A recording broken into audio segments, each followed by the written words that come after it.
個事情咧就即係交好完啦，咁啊破咗你當時男親女愛嘅紀錄喎。係啊係啊係。咁今次會有啲收視啊嘅壓力喺度咧？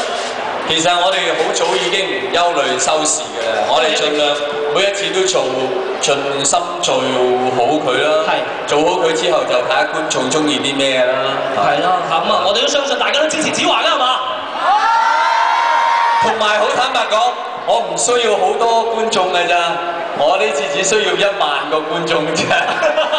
而據我所知已經好似得返3000至4000張飛咁咋，大家要快啲啦。咁就要快啲撲飛啦嚇！咁啊，同時咧就呢一次喺廣州開 show 啦，一定會有啲廣州特色。咁啊，仲有一啲廣州嘅一啲元素，可能會唔會喺呢個 show 度出現？我會盡量做一啲咧，無論你係廣州、杭州或者蘇州都啱聽嘅嘢。只要你識聽廣東話咧，你就能夠 enjoy 呢個 show 嘅。係啦，咁啊，好多人都會問你啦，呢啲 talk show 啦，你即係做咗差唔多成20年咁耐，嗰啲創作嘅靈感係不斷咁湧現嘅，點解會咁犀利咧？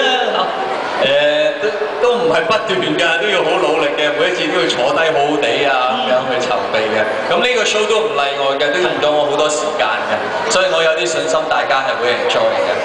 我相信咧就即係到咗09年到一個時間啦，即係啱先喺直播室已經問過嘅，即係俾個個 fans 作一個心理上邊嘅一個底，會唔會有啲20年特別嘅嘢俾到大家？09年都未到啊，再10年啦，10年嘅時候咧係啦，好似好長遠啊！唔會好長遠，大家等唔等啊？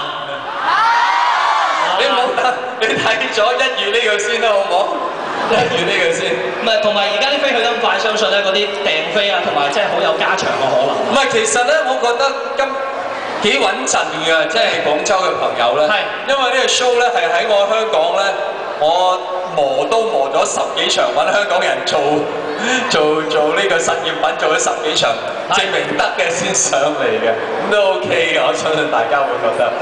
好 OK，咁啊，黃子華呢個見面會啦，除咗咧就同大家交流一下佢最近嘅一啲嘅工作安排之外啦，仲會有啲禮物送俾大家嘅喎。有啲禮物送俾大家，咁啊當然啦，亦都包括呢一個越大旺越快樂嘅呢一次嘅 show 嘅一啲嘅門飛啦。